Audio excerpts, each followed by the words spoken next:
د تازه میوو د پروسس او ساتلو لپاره د سړو خونو جوړولو هڅې زیاتې شوې دي. د افغانستان د مالدارۍ او کرنیزو تولیداتو د خونې مسؤلین وایي افغانستان یو کرنیز هیواد دی چې ډیری اوسیدونکي په کرنه او بڼوالۍ بوخت دي. نو پکار ده چې د هیواد په بیلابیلو سیمو او همدارنګه سوداګریزو بندرونو کې سړې خونې نورې هم جوړې شي ترڅو د افغانستان تازه میوې په ښه توګه بسته‌بندي شي او په مسؤونه توګه تر بازارونو ورسیږي. د مالدارۍ او کرنیزو تولیداتو د خونې مسؤلینو له لوري د سړو خونو لرونکو سوداګرو لپاره په یوه ځانګړې غونډه کې د رهبرۍ پلاوی وټاکل شو. سوداګرو وویل هڅې دا دي چې په بیلابیلو ولایتونو کې سړې خونې جوړې کړي او په دې برخه کې د حکومت د ملاتړ غوښتنه وکړه او له بهرمېشتو پانګوالو هیوادوالو یې وغوښتل چې په خپل هیواد کې د سړو خونو جوړولو په برخه کې پانګونه وکړي. کمیته سردخانه باعث تشویق رشد اقتصاد بالخصوص زراعت افغانستان است.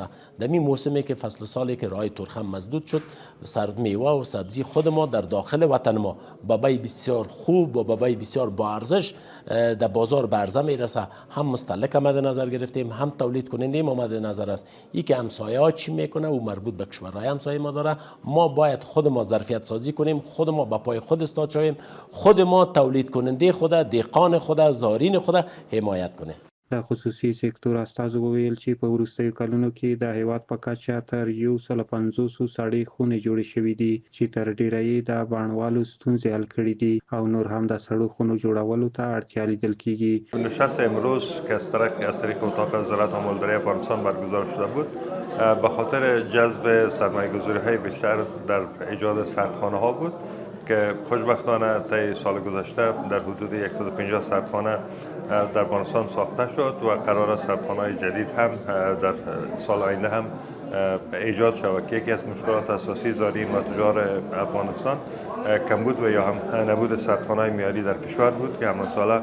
ما شاهد فاسد شدن محصولات زراعتی خود در افغانستان بودیم. اما خوشبختانه به سر سعی و تلاش اتاق محترم زراعت و مالداری افغانستان و همچنین همکاری امارات اسلامی افغانستان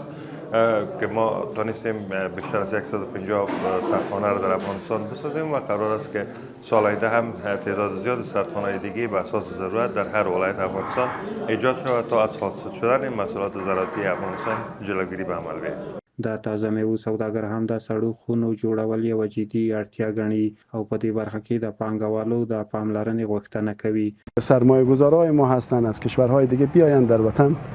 بیایند شروع کنند به سازندگی و ساخت ساز از این کشور و همچنین اگر مسئولین امارت اسلامی هسته و همکاری بکنند به سرمایه‌گذاران و زمینه را فراهم بسازند، مساعد بسازند، سهولت‌ها را ایجاد بکنند تا اینکه سرمایه‌گذارا بیایند در همیشه و زمین در اختیارشان قرار بدن و امکانات اماراتی در اختیارشان قرار بدن که اینها بیایند در همین کشور سرمایه گذاری بکنن که انشالله این کشور از فقر و بدبختی نجات پیدا بکنه و همین است که ما دست به دست همدیگر باید بدیم و هم چی مسئولین است، چی تجار است، چی دهقان است، چی کارگر است، همه در کنار همدیگر ایستاده باشیم تا این کشور را بسازیم. سردخانه یک سهولتی برای کشاورز، برای دهقان که میور اینجا نگهداری میکنه. قبلا هم کار ما گفتم، شریک ما گفتم که ما به چند تا کشور صادر میکنیم، هم برای پروتست میکنیم، به کشورها صادر میکنیم. یک کمک زیادی برای کشاورز، برای دهقان. باغداران هم دغه حاصلات دي چون معنا چې د په ابتدا کن کې د سیخه وساتل سونه مقاومت سریع او کاله دا او کچېره مثال د به تفاوت پاتې سي سړې خونې نه نو په باغونو کې دا په ډیر جزئي قیمت باندې خرڅيږي. دا په داسې حال کې ده چې د ریاست الوزرا اقتصادي مرستیال ملا عبدالغني برادر په یوه غونډه کې ویلي هغه پانګوال هیوادوال چې په هیواد کې سړې خونې جوړوي دوی به ځانګړې اسانتیاوې ورته رامنځته کړي او ملاتړ به یې وکړي. له همدې ځایه ټولو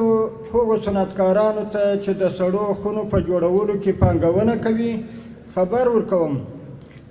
چې له یوې خوا به 15 کلن مالیاتي معافیت درکول کیږي، له بل لوري د برېښنا ریاست مکلفیت لري چې په هر حالت کې د برېښنا درته وصل او درکړي. کورنۍ او بهرنۍ پانګوال کولی شي له دې زرین فرصت څخه استفاده وکړي. د کرنیزو محصولاتو د ښې بسته‌بندۍ او تازه میوو د خرابوالي د مخنیوي په موخه په وروستیو کلونو کې د پام وړ رغنده فعالیتونه ترسره شوي. یو شمېر سړې خونې او د پروسس مرکزونه جوړ شوي او د نورو د جوړېدو هڅې روانې دي.